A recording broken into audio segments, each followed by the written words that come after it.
আসসালামু আলাইকুম। Hello everyone, কী অবস্থা, কেমন আছেন? আশা করছি আল্লাহ তাআলার রহমতে আপনারা ভালো আছেন। আমিও খুবই ভালো আছি। তো বরাবরের মতো আপনাদের মাঝে নতুন আরও একটা ভিডিও নিয়ে হাজির হয়েছি। আজকের ভিডিও টপিক হচ্ছে কীভাবে মাদি আর মদ্দা কবুতর চিনবেন। ঠিক আছে, তুই কয় ক ক ক মাদি মদ্দা পাও সমান করে রাখতে পারে। কি পাও? পাও যদি সমান তাহলে ভাববে এটা মাদি।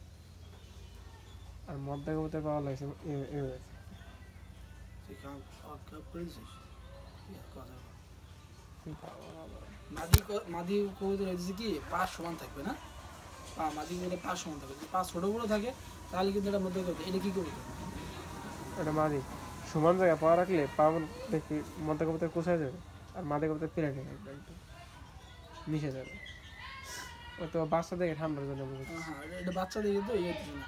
আপনি মাদি কবুতরের মধ্যে কথা শুনতে পারেন যে মাদি কবুতরে যখন আপনি ইসে দিবেন সমান জায়গায় রাখবেন, রাখার পরে পা ছোটো বড় হয়ে যাবে, গুজা করে রাখবেন না, পা সমান সোজা করে রাখবেন, আঙুল গুলো এবার সমান মতো বসাই দেবে। এই যে হ্যাঁ সমান মতো বসবে। সেক্ষেত্রে এটা হচ্ছে মাদি।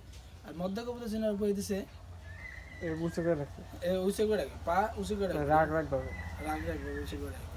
তো এইভাবে আপনারা খুব সহজেই মাদির মধ্যে কবুতর চিনতে পারেন।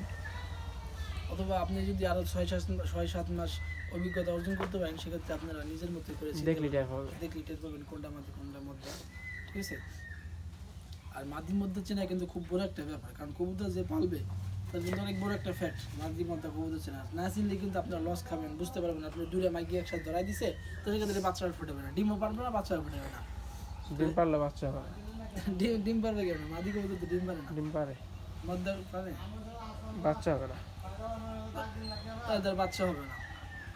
তো আপনারা এর দিকে খুব সতর্ক থাকবেন যে কোনটা মাদি কবুতর আর কোনটা মাইকি কবুতর। এদিকে খেয়াল রাখে আপনারা কবুতর কিনবেন, নাহলে কোনো লস খাবেন।